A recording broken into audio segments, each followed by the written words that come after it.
Bismillah.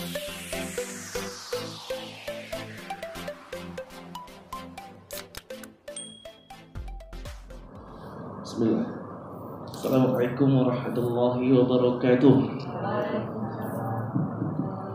Alhamdulillah, alhamdulillah, alhamdulillahilladzi hadana li hadza wa ma kunna linahtadiya laula an hadana Allah. Asyhadu an la ilaha illallah wahdahu la syarika lah wa asyhadu anna Muhammadan abduhu wa rasuluhu la nabiyya ba'da. Allahumma salli ala Muhammad wa ala ali Muhammad. Assalamu alayka ya Rasulullah. Bapak, ibu-ibu hadirin dan hadirat rahimakumullah. Pada kesempatan kali ini, dalam momen yang sangat berkah insyaallah di hari Jumat, kemudian juga dalam undangan disebutkan bahwa sekaligus kita hari ini membahas tentang hijrah, tentang hakikat hijrah yang sesungguhnya. Bapak Ibu yang Allah cintai, hijrah itu ada dua pengertiannya. Pengertian yang pertama adalah hijrah itu adalah perpindahan dari satu tempat ke tempat yang lainnya. Perpindahan dari satu keadaan kepada keadaan yang lainnya. Hijrah dengan pengertian ini adalah hijrahnya Rasulullah dari kota Mekah ke kota Madinah. Ada sebuah pertanyaan penting Bapak Ibu untuk bisa dijawab, dan jawaban ini mengandung makna yang sangat mendalam. Pertanyaan, kenapa Rasulullah hijrah dari kota Mekah ke kota Madinah? Maka untuk menjawab ini, para ulama kita ada dua jawaban yang berbeda. Jawaban yang pertama, kenapa Rasulullah hijrah dari kota Mekah ke kota Madinah? Jawaban pertama, semenjak wafatnya paman Rasulullah, Abu Thalib, disusul lagi wafatnya istri Rasulullah, Khadijah binti Khuwailid. Maka ketika dua orang ini meninggal dunia, orang-orang Quraisy semakin terbuka menyerang Rasulullah. Dan takut lagi, dan segan lagi. Dulu waktu Abu Thalib masih hidup, ketika Khadijah masih hidup, masih segan mereka menyakiti Nabi. Karena memang Abu Thalib dan Khadijah sangat disegani, sangat berjasa di kalangan Quraisy saat itu. Maka ketika dua orang yang sangat berpengaruh ini meninggal dunia, maka orang-orang kafir semakin beringas kepada umat Islam. Umat Islam diintimidasi, umat Islam diserang, umat Islam disakiti, umat Islam dizalimi. Ketika ibadah, mereka tendang, mereka lempar pakai kotoran onta, sangat menderita segala. Sehingga ini adalah jawaban yang pertama, itulah yang membuat Rasulullah hijrah. Ini adalah sunnah kita amalkan, hijrah seperti ini. Contoh, jika kita di sebuah tempat itu tak mendekatkan kita pada Allah, sulit mendekat pada Allah. Misal kita tinggal di sebuah perumahan nih, perumahan itu banyak orang kafir, banyak orang jahat yang memfitnah kita, yang menyerang kita, pas ibadah dilempari atau difitnah, atau masjidnya jauh dari kata-kata makmur, menjauhkan kita dari Allah, itu lingkungan sunnah hijrah. Tempat tinggal ibu sekarang gimana? Enak nggak ibadah di sana? Ada yang ganggu? Aman ya? Tetangga-tetangganya aman ya? Tidak ada yang menzalimi, tidak ada yang memfitnah sampai kita sulit mendekat kepada Allah. Maka kalau suatu saat nanti di tempat kita tinggal ada kondisi-kondisi yang menyulitkan kita menyembah Allah, ada kondisi-kondisi yang membuat kita jauh dari Allah, silakan pindah, hijrah ke tempat yang lebih baik. Maka ketika hijrah ke kota Madinah, yang pertama kali dibangun adalah masjid. Dan masjid pada saat Rasulullah SAW dibangun di kota Madinah, fungsi masjid itu sangat banyak. Masjid menjadi pusat ekonomi, masjid menjadi pusat politik, masjid menjadi pusat kesehatan, Masjid menjadi pusat ritual agama tentunya. Masjid bahkan menjadi tempat untuk menyelesaikan masalah-masalah konflik sosial di tengah masyarakat. Masjid bahkan menjadi tempat belajar. Masjid menjadi tempat-tempat melatih strategi perang. Itu masjid di zaman Nabi. Di masjid tak ada satupun orang-orang yang beriman yang datang ke masjid dalam keadaan lapar kecuali pulang dalam keadaan kenyang, jemaah. Itu masjid dulu. Jadi pusat ekonomi. Jadi tiang-tiang masjid Nabi itu dulu ada terbuat dari batang-batang kurma, batang-batang kayu. Jadi orang-orang yang mampu disangkutkannya lah gandum, roti di tiang-tiang masjid. Sehingga orang-orang yang tak mampu sholat diambil secukupnya. Makanya hadirin, masjid harus bisa menjadi pusat ekonomi di mana mengenyangkan masyarakat, membantu masyarakat. Maka kita sangat disayangkan hari ini masjid-masjid mengumumkan setiap Jumat saldo kas masjid kita hari ini 60 juta. Anak yatim kelaparan. Saldo kas masjid kita hari ini 70 juta. Ternyata banyak tetangga masjid yang kelaparan. Oh, itu bukan tujuan masjid di zaman Nabi. Di zaman Nabi ketika masjid itu makmur, tak ada yang kelaparan, jemaah. Nah, itu yang perlu kita pastikan. Kemudian di masjid, orang-orang sakit dirawat, orang-orang yang baru perang, ada terluka dirawat di dalam masjid. Maka hari ini kita tidak lagi relevan masjid itu hanya tempat sholat. Bahkan di masjid, hadirin yang dicintai Allah Subhanahu wa taala, menjadi pusat pelatihan strategi perang. Bahkan ada 400 orang pelajar dari Sufa, pelajar dari Sufa yang menginap di masjid, belajar di masjid, tidur di masjid, makan di masjid. Tapi sekarang sudah bergeser fungsi masjid itu. Sekarang kalau udah selesai sholat, orang di masjid dikunci, jemaah, dikunci. Ada tulisan, tidak boleh tidur. Bahkan di kamar mandinya ada tulisan, tidak boleh mandi. Hadirin Allah cintai, itu bukan fungsi masjid. Bahkan dahulu, musafir itu salah satu yang berhak menerima zakat. Mereka mendapatkan zakat dari kaum muslimin di dalam masjid.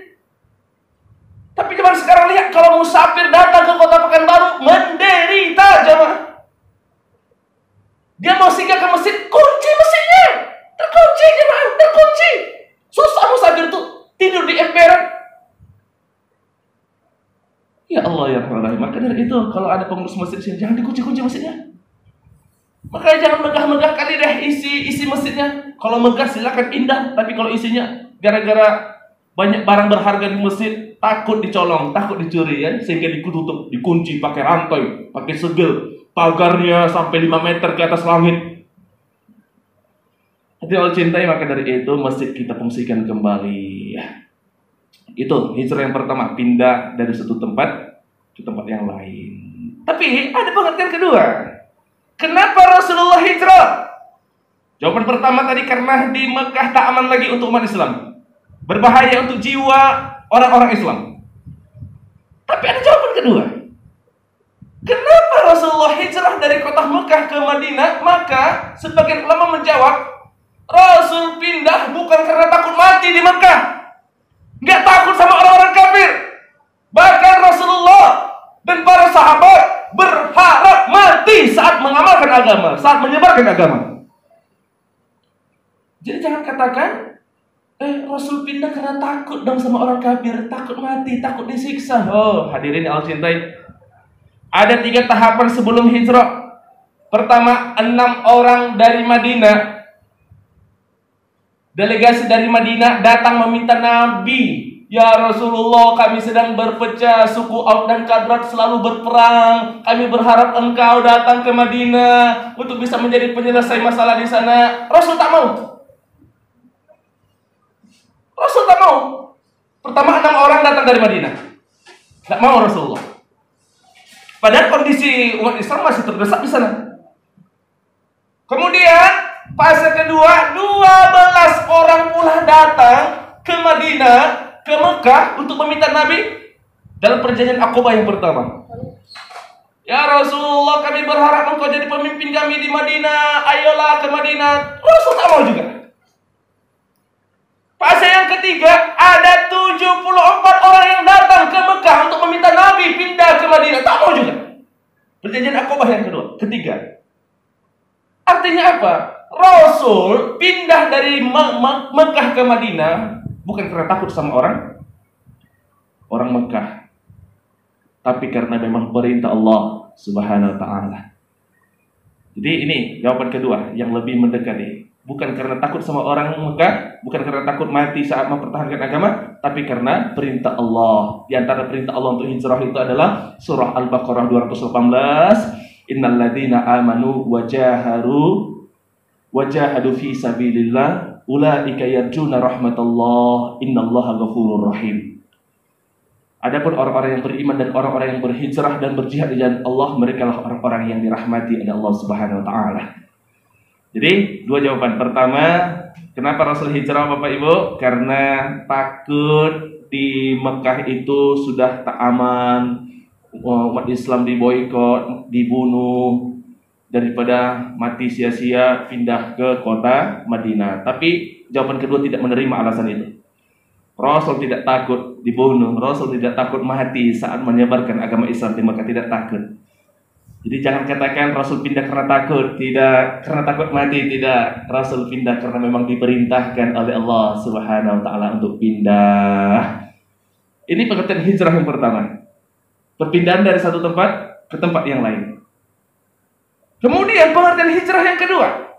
Hadis Rasulullah sallallahu alaihi wasallam, wal muhajir, sesungguhnya orang-orang yang hijrah itu mahajaru, adalah orang-orang yang meninggalkan ma nahallallahu an, yang meninggalkan yang haram, meninggalkan yang Allah larang. Itulah hijrah. Yang selama ini masih suka berbohong, hijrahlah, menjadilah orang yang jujur. Itu hijrah. Yang selama ini masih makan riba, hijrahlah, tinggalkan riba. Itu hijrah. Yang selama ini jilbabnya belum syar'i, masih terbuka dadanya, masih terbentuk dadanya, masih terbentuk lekuk tubuhnya, hijrahlah dengan mengulurkan seluruh jilbabnya kepada seluruh tubuhnya. Yang selama ini mulutnya masih suka memaki, mencaci, sumpah serapah, hijrahlah. Hijrahlah. Faqul khairan, dengan berkata yang baik-baik. Kalau tak bisa, liyasmut, diam. Itu hijrah. Hijrah itu juga kata bahasa Indonesianya adalah berubah. Kita berubah ke arah yang lebih baik. Kata agamanya adalah taubat. Itulah hijrah. Itu hijrah, taubat. Dosa kita banyak, salah kita banyak. Tapi Allah berfirman, ya ayyuhalladzina amanu taqullaha wal tanzur nafsum ma qaddamat lighad. Orang-orang yang beriman itu adalah orang-orang yang memperhatikan apa yang telah mereka lakukan kemarin untuk diperbaiki di hari waktu yang Allah berikan kepada mereka. Itu orang beriman tuh. Jadi sekarang kita dihadapkan dengan tahun yang baru, waktu yang baru, artinya Allah beri kita kesempatan untuk memuhasabah. Apa yang kita muhasabah? Amal kita bagaimana selama ini, sholat kita gimana selama ini, zikir kita bagaimana selama ini, sholat sunnah kita gimana selama ini. Kalau aku mati hari ini gimana ibadahku ini bisa aku pertanggungjawabkan kepada Allah. Sekarang setiap hari meraung-raung bunyi ambulan menandakan banyak orang yang diantarkan ke pusaranya. Setiap hari di grup WA, di grup Facebook, di grup Twitter, di grup-grup media sosial kita berita kematian. Tak cukup hanya di media sosial, jamaah di toa-toa masjid juga terdengar setiap hari. Satu pekan itu kadang-kadang 10 kali. Innalillahi wa inna ilaihi raji'un. Telah berpulang ke rahmatullah. Polan bin Polan. Kita terkejut. Hah? Dia meninggal? Kemarin masih jumpa dia. Kemarin masih tertawa bersama. Kemarin masih bercanda bersama. Kemarin masih duduk bersama. Kemarin masih mancing bersama. Kemarin masih ke pasar bersama. Itulah kematian.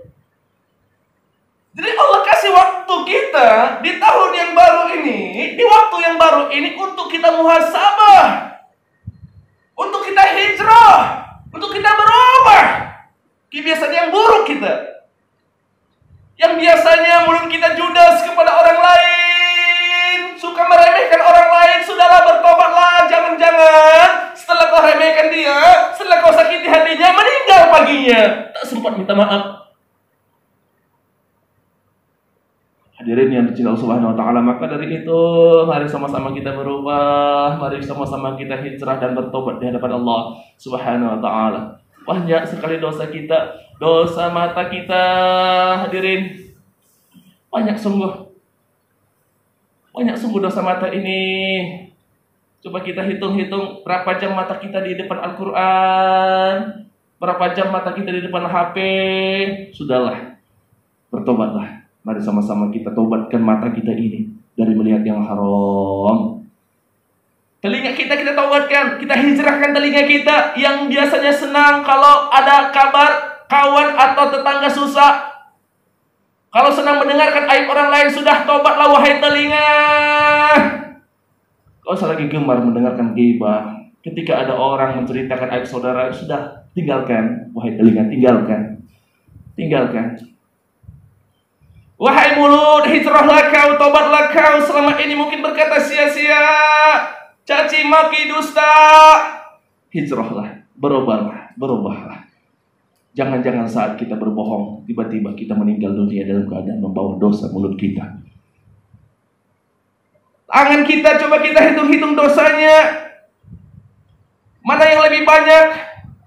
Orang yang kita tolong dengan tangan kita, yang kita bantu, kesulitannya yang kita lapangkan, kesempitannya, atau lebih banyak pula yang kita zalimi, yang kita susahkan. Bertobat kita tobatkan tangan kita. Perut kita tobatkan perut kita ini, yang selama ini tak peduli halal haram, yang penting kenyang. Sudahlah, tobatlah wahai perut. Makan secukupnya. Makan yang halal dan thayyibah. Wahai hati, tobatlah wahai hati yang selama ini dengki. Tetangga yang beli mobil baru, asam uratnya yang kambuh. Tetangga beli TV baru, dia pula yang kejar-kejar. Sudah tobat wahai hati. Itu rezeki dia, itu nikmat untuk dia, nikmat untuk kita beda lagi. Itu apa dengki? Hijrahlah. Yang masih sombong, hati wahai hatiku yang masih sombong, yang selama ini merasa hebat, meremehkan orang lain, sudahlah, kita tidak ada apa-apanya. Yang punya ilmu jangan sombong dengan ilmumu, terjedok sedikit kepalanya, geger otak, hilang semuanya. Hei yang punya kekayaan, jangan sombong, itu titipan Allah. Allah titipkan, sedikit ada api, habis semua hartamu. Maka kita hijrah, bertobat kita di hadapan Allah Subhanahu wa taala. Itulah hijrah. Pengertian yang kedua. Wal muhajir, man hajara, orang-orang yang meninggalkan, yaitu yang dilarang oleh Allah Subhanahu wa taala. Untuk itu semoga kita adalah orang-orang yang berhijrah. Amin ya rabbal alamin. Itu saja barangkali yang dapat kita sampaikan, sudah pukul 8. Semoga ada manfaatnya. Mohon maaf atas segala kekurangan. Kita tutup dengan doa.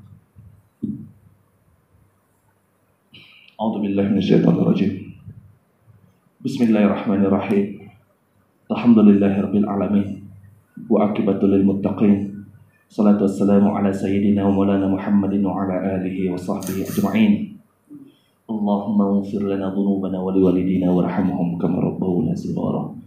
Wa li jami'il mu'minina wal mu'minat wal muslimina wal muslimat bi rahmatika ya arhamar rahimin. Rabbana zidna 'ilman warzuqna fahman wa 'amalan shalihan. Rabbana la tuzigh qulubana ba'da idh hadaytana wa hab lana min ladunka rahmatan innaka antal wahhab. Rabbana zalamna anfusana wa in lam taghfir lana wa tarhamna lanakunanna minal khasirin. La ilaha illa anta subhanaka inna kunna minadh dhalimin. Rabbana atina fid dunya hasanah wa fil akhirati hasanah wa qina adzabannar. Subhana rabbika rabbil izzati amma yasifun. Wassalamun alal mursalin walhamdulillahi rabbil alamin. Assalamualaikum warahmatullahi wabarakatuh.